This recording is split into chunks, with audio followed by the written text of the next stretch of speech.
Salut, salut, j'espère que tu vas très bien. Sois la bienvenue, bien sûr, avec Chantal la Brillante. Ça se passe ici et maintenant, d'accord?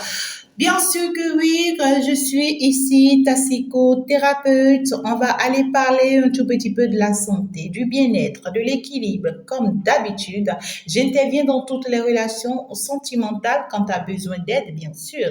J'interviens pour des problèmes personnels, bien sûr, en mode de développement personnel, comme en mode de célibat ou en mode de perte de quelque chose de très important, je dirais aussi beaucoup plus sentimental. D'accord?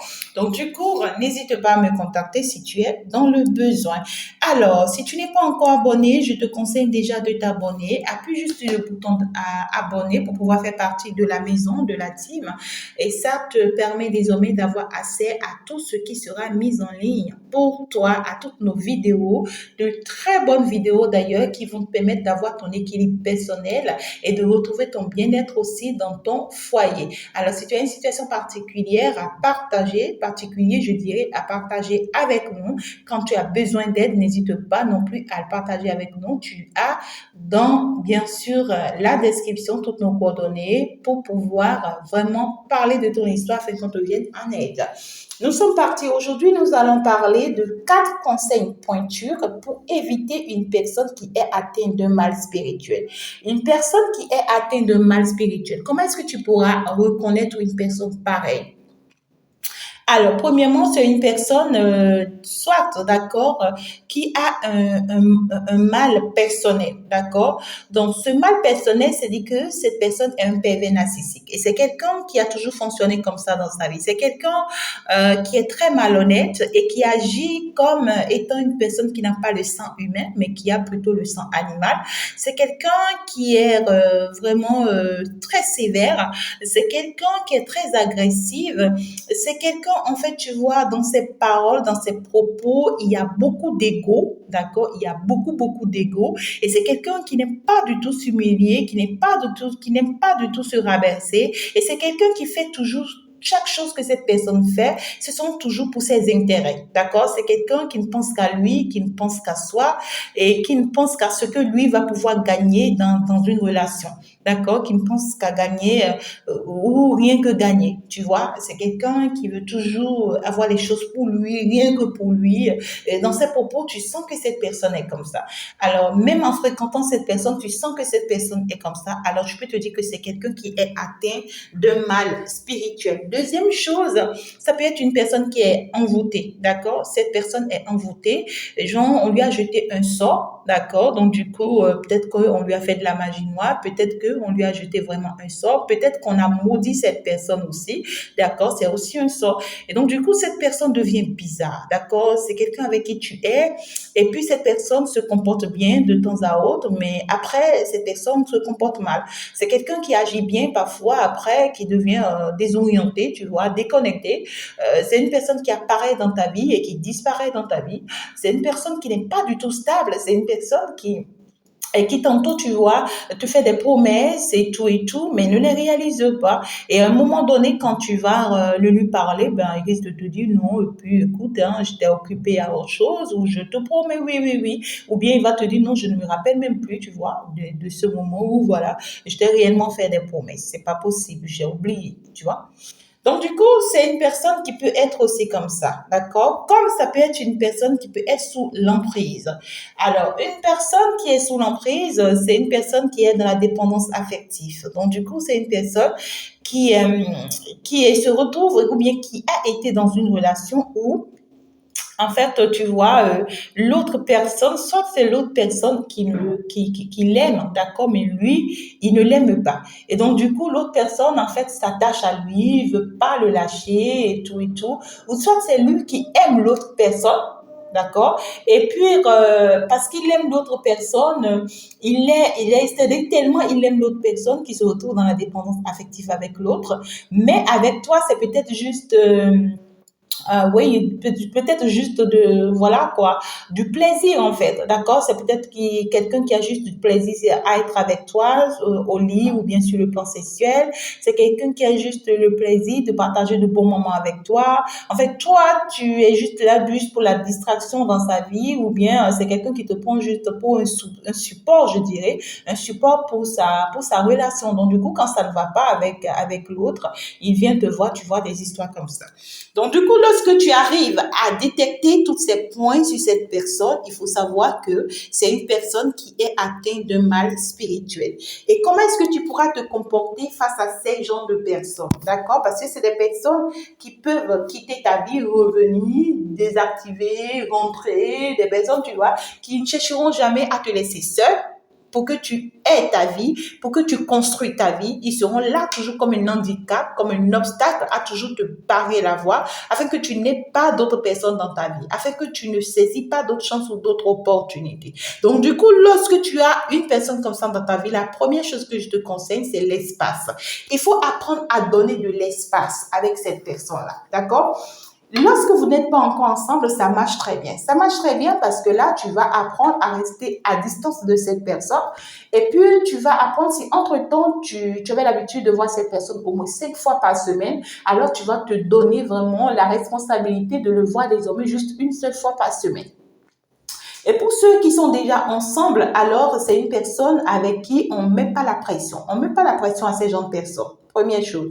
Et deuxième chose, on ne cherche pas, tu vois, à être très, c'est-à-dire plus supérieur que ces gens de personnes. C'est des personnes qui sont déjà très égoïstes, d'accord, de nature, et très agressives de nature. Donc, du coup, lorsque tu lui donnes de l'espace, tu vois, ça te permet aussi de te protéger, tu vois, de ses agressivités et de tout le mal qu'il peut te faire. Parce que c'est quelqu'un, tu vois, qui peut te tromper à tout moment, qui peut être infidèle à tout moment, qui peut être un coureur de jupons, qui peut être de gauche à droite. Mais malheureusement, on a des personnes comme ça dans la vie, d'accord? Et voilà les différents cas qui peuvent rendre cette personne comme ça. Je les ai cités au début. Donc, du coup, première chose, il faut accepter mettre de l'espace avec cette personne. Ce n'est pas des personnes où tu peux aller fouiller leur téléphone ou bien tu peux avoir une entente avec eux où vraiment vous vous entendez, vous vous comprenez et que ça peut passer. Non, c'est des personnes qui se disent, il peut dire oui avec toi tout de suite, il vient dire non. D'accord? Donc du coup, tu évites cette personne, tu le laisses dans son espace. Si c'est quelqu'un, il a envie de faire ce qu'il a envie de faire, laisse-le faire ce qu'il a envie de faire, ça s'arrête là, d'accord? Il peut sortir comme il veut, il peut revenir comme il veut, il fait de sa vie de ce qu'il veut, mais toi, à chaque fois que vous essayez de discuter, essaie toujours de ramener sa tête à la maison, tu vois, et essaie toujours de le rassurer de ce que tu ressens pour lui, et aussi, rappelle-lui toujours ses responsabilités, tu vois, vis-à-vis de la maison, d'accord? Donc, c'est des personnes qui sont tout le temps dans la puberté, hein, malheureusement, oui, c'est comme ça, ils sont. Alors, donc, du coup, deuxième chose que tu dois savoir, il va falloir être tendre avec ces personnes. C'est des personnes qui aiment la tendresse et qui aiment la douceur, d'accord? Donc, du coup, parce que c'est des personnes qui restent toujours accrochées à la maternité, vous voyez? Et majoritairement parmi eux, ils sont toujours attachés à leur maman. Et donc, ils veulent toujours écouter ce que leur maman dit, ils veulent toujours faire comme leur maman veut. C'est des personnes, tu vois, qui sont immatures. Donc, du coup, il va falloir en quelque sorte, tu vois, avoir le côté maternel pour pouvoir être avec eux, si tu es déjà avec eux. Alors, si tu n'es pas encore, tu t'es pas encore marié avec ces gens de personnes, attention. Attention, il faut vraiment fuir avant qu'il ne soit tard.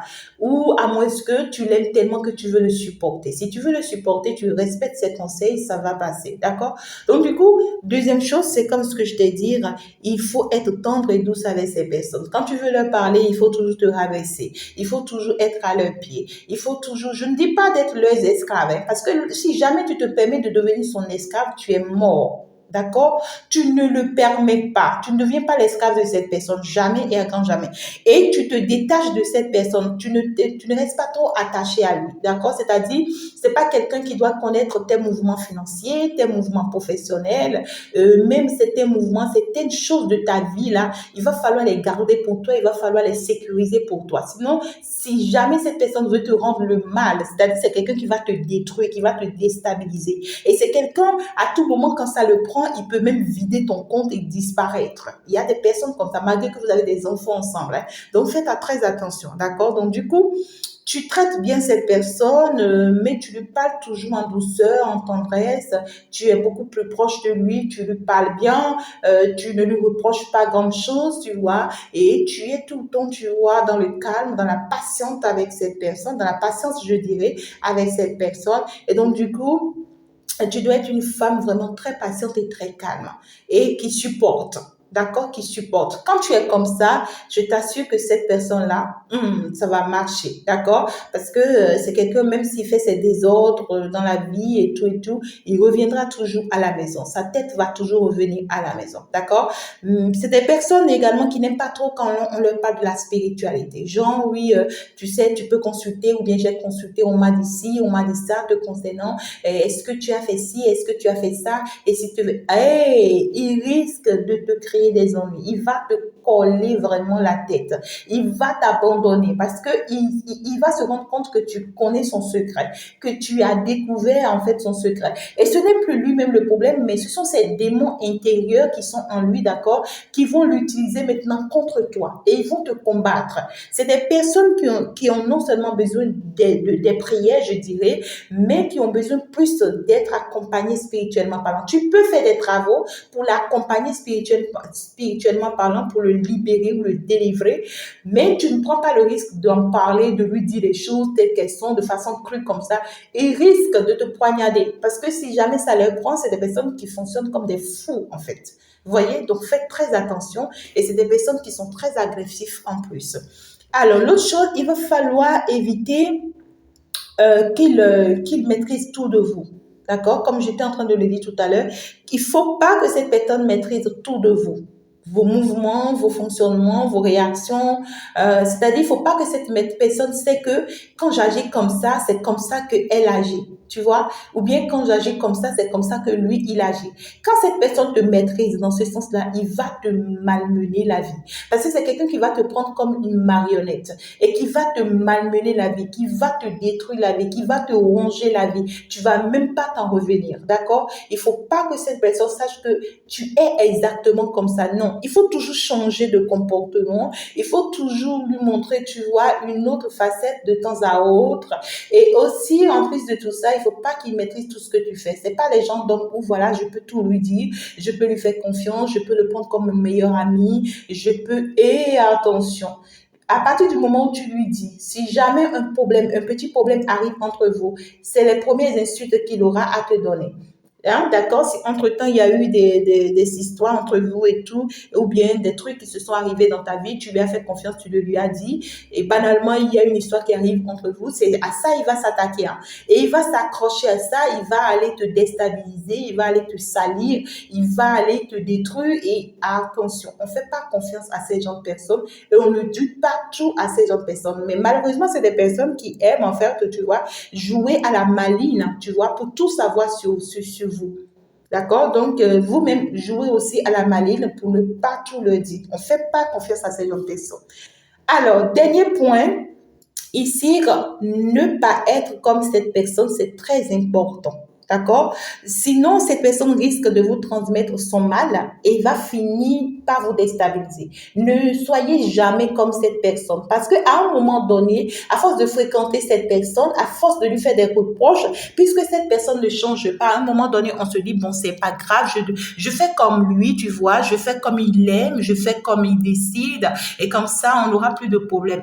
Attention parce que à partir du moment où tu commences par faire comme lui, alors tu commences par te rejeter. rejeter. Tu commences par te rejeter, tu n'es plus toi-même. Donc, du coup, tu rejettes ton propre amour. Il y aura plus ton amour de soi, tu ne vas plus t'aimer, tu vas te rejeter. Et donc, du coup, à force d'être comme ça, tu vois, tu vas perdre confiance en toi. Et donc, du coup, tu n'auras plus l'équilibre qu'il faut. Même tes propres enfants vont devenir tes ennemis. Ceux qui sont dans ton entourage vont devenir tes ennemis parce qu'en réalité, tu n'as plus l'amour de soi. Tu as rejeté ton amour pour celui-là. Et à un moment donné, lorsque lui, il va finalement arriver à te briser, il va t'abandonner, il va te quitter, il va passer à autre chose, il va passer à une autre personne. Il n'aura pas ton temps, il va profiter de toi, il va abuser de ta confiance, d'accord? Donc du coup, il va marcher sur toi autant de fois qu'il veut. Si tu te retrouves avec quelqu'un qui ne t'accepte pas tel que tu es, ne change pas pour cette personne, laisse partir cette personne de ta vie. Ça te permet d'avoir ton équilibre et ça te permet en fait d'avancer et de saisir d'autres opportunités. Souvent, vous savez, c'est des personnes qui se placent sur nos chemins, qui nous empêchent, vous voyez, d'aller vers les bonnes opportunités de la vie. Et quand tu te retrouves avec une personne comme ça, et que vous n'êtes pas encore marié, je t'en prie, sauve-toi avant qu'il ne te soit tard, d'accord? Parce que c'est une relation où, tu vois, tu vas supporter, tu vas surmonter, tu vas souffrir. À un moment donné, tu vas travailler sur toi pour pouvoir être pause dans cette relation, mais tu n'auras pas la joie de l'amour, d'accord? Alors, si c'est que tu es déjà dans une relation pareille, respecte ses conseils, ça va t'apporter énormément, d'accord? Et surtout, travaille sur toi-même, prends soin de toi, sois équilibré et sois ton propre amour. Et surtout, si vous avez des enfants, que tes enfants soient ton propre amour, mais n'attends rien de cette personne.